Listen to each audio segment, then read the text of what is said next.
तुमने लॉकडाउन में क्रिकेट खेलना शुरू कर दिया। मुझे पता चल रहा है कि तुम लोग लॉकडाउन में क्रिकेट खेल रहे हो, लूडो खेल रहे हो।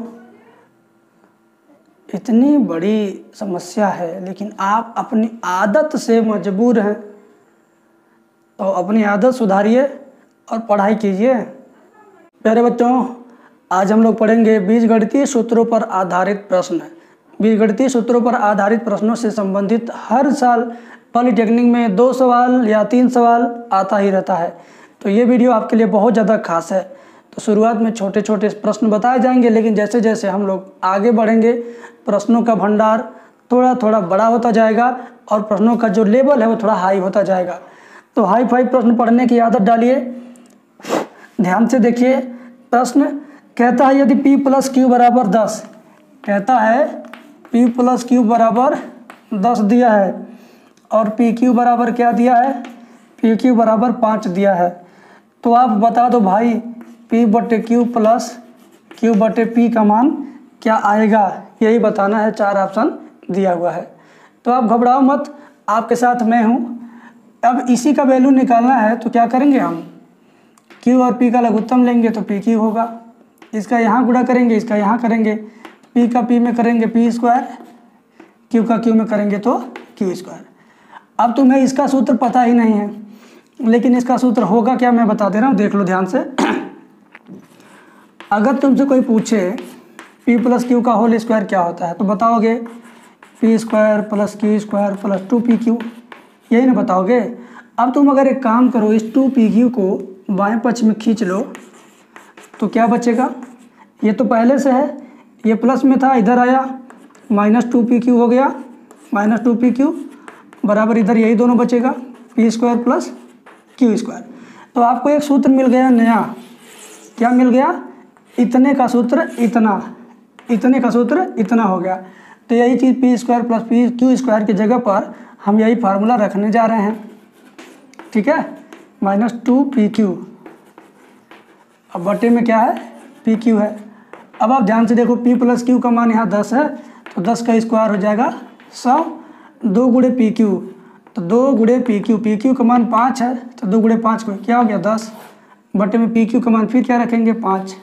ये घटाएंगे ऊपर हो जाएगा 90/5, तो 18 × 5 = 90, 18 आ गया। तो कौन सा विकल्प सही हुआ, विकल्प डी सही हुआ, डी वाला सही हुआ ना। तो समझ में आएगा तब जब आपको फार्मूला याद रहेगा, और बिना फार्मूले के कुछ होने वाला नहीं है। तो मैं एक एक फार्मूला बताऊंगा, विधिवत बताऊंगा। जिसको समझ में आएगा उसको बहुत ज़्यादा समझ में आएगा, और जिसको नहीं आएगा उसको नहीं आएगा। अगला सवाल देखिए, a + b का मान दिया है 5, a² + b² का मान दिया है 13, a - b का मान पूछा है, ठीक है। तो a - b का मान क्या होगा ये बताना है आपको। तो इसके लिए क्या करेंगे आप, ध्यान से सुनिएगा, ध्यान से समझिएगा। a - b बराबर होता है, एक काम करो सूत्र इसका लिख दो, a² + b² और -2ab, यही सूत्र होता है ना। बोलिए, a² + b² - 2ab, इसका सूत्र यही होता है। तो a - b बराबर क्या हो जाएगा, यहाँ से स्क्वायर हटाओगे तो ये सब चला जाएगा कहाँ पे, कड़ी में चला जाएगा, चला जाएगा ना। अब आपको ए बी का मान नहीं पता, इन दोनों का मान तो पता, 13 रख देंगे। ए बी का मान कैसे निकलेगा, ए बी का मान भी निकल जाएगा। कैसे, देखो ध्यान से, ये चीज़ दिया है तो तुम a + b का होल स्क्वायर कर दो।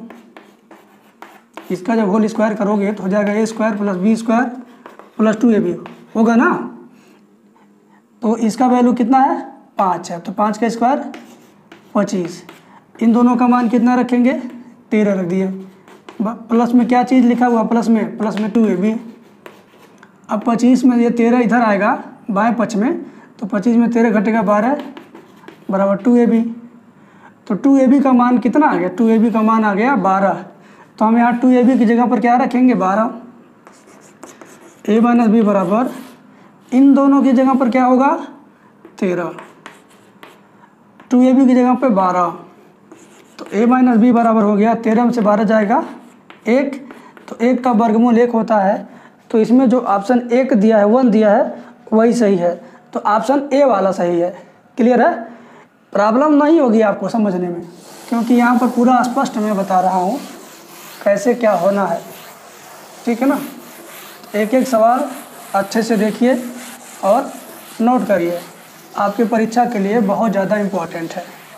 आप बहाने करिए चाहे कुछ भी करिए, आपको पढ़ना ही पड़ेगा। बिना पढ़े आप एग्ज़ाम नहीं निकाल सकते हो। परीक्षा में पास होना है तो पढ़ना पड़ेगा। अगला सवाल देखें आप, 5x + 7y बराबर दिया है 24 और xy का मान दिया है कितना, xy का मान दिया है 6 और फिर पूछ रहा है 25x² + 49y² का मान कितना होगा, इसी का मान बताना है नीचे वाले का। ठीक है बेटा, 4 ऑप्शन दिया हुआ है। कोई बात नहीं, यहाँ पर स्क्वायर दिखाई दे रहा है, इसका मतलब इसी के दोनों पक्षों का हमको स्क्वायर कर देना है। जब जिसको हमने घेरा इसके स्क्वायर करेंगे तो इस तरीके से हो जाएगा।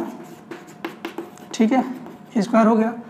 तो यहाँ पे देखिए 5 × 5 = 25x² 7 × 7 = 49y² प्लस 2 × 5 × 7 5 × 7 = 35 दूना 70 हो गया और इंटू xy बराबर 24 का स्क्वायर 576। अब एक काम करो, इसका वैल्यू तुम्हें निकालना था तो इसको मत लिखो, 70 × xy का मान 6 है तो 70 × 6 करोगे 7 × 6 = 42 420 हो गया बराबर 576। अब ये प्लस का 420 है ना, ये प्लस का 420 उधर जाएगा, माइनस का 420 बन गया। इसको यहाँ से मिटा देंगे क्योंकि हमने उधर भेज दिया है। अब इसमें से इसको घटा देंगे तो कितना आएगा, 176 आएगा शायद। 6 में से 0 जाएगा 6, 7 में 2 जाएगा 5 और 5 में 4 जाएगा 1, 156 आ रहा है आंसर। मैं देखता हूँ कौन सा विकल्प है, तो बी वाला विकल्प सही है। तीसरे नंबर सवाल में बी वाला विकल्प 100% सही है। तो बेटा देखो, जब तक सीखोगे नहीं तब तक कुछ आएगा नहीं, सीखना ज़रूरी है। ठीक है ना? नहीं सीखेंगे तो नहीं समझ पाएंगे। आसान सवाल हो कठिन सवाल हो सब सीखना है आपको, सब का सब सीखना है, क्योंकि एग्ज़ाम में हर तरह का सवाल आता है। ऐसा ज़रूरी नहीं है कि केवल इजी आता है, टफ क्वेश्चन भी आता है। अगला सवाल देखें आप। अगला सवाल काफ़ी मज़ेदार है। 4p + 5q बराबर 5, 4p + 5q बराबर 5 और दिया है 64p³ 125 64p³ + 125 q³ है, ये q है, क्या है q³ प्लस 300 pq, इसका मान क्या है ये बताना है। ठीक है ना? तो ये मान बताने के लिए हम लोग क्या करेंगे, ध्यान से देखें, इत्मीनान से देखें। हम इसके दोनों पक्षों का होल क्यूब करेंगे। क्या करेंगे, दोनों पक्षों का होल क्यूब करते हैं। तो 4p + 5q का होल क्यूब बराबर 5 का क्यूब। a + b का होल क्यूब होता है 1 क्यूब, इसका 4 का क्यूब करेंगे 64p³ + 125 q³ plus 3 × 4p 5q, 4p × 5q। Bracket में फिर यही चीज़ लिख देंगे 4p + 5q बराबर 125 हो जाएगा ये। अब 64p³ ध्यान से देखिए प्लस 125 q³। अब 5 चौक 20 तियाँ 60 p और q, 60p³। लेकिन हमें जो आंसर लाना वो 300p³ और यहाँ पर क्या है 60।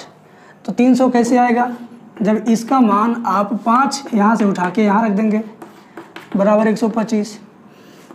अब आप देखिए 64p का क्यूब 125 का क्यूब 60 × 5 = 300 हो गया और p³ बराबर 125। आपको इसी लाइन का मान निकालना था तो इस लाइन का मान आ गया 125। तो आप देख पा रहे हैं ये ऑप्शन कौन सा सही है, 125 ऑप्शन बी में दिया हुआ है। तो बी वाला ऑप्शन इसका 100% सही है। तो प्यारे छात्र, आप छोटा सवाल, बड़ा सवाल, सारे सवाल आप सॉल्व कीजिए, तभी आपको एग्ज़ाम क्वालिफाई करने में ज़्यादा से ज़्यादा मदद मिलेगी। धन्यवाद।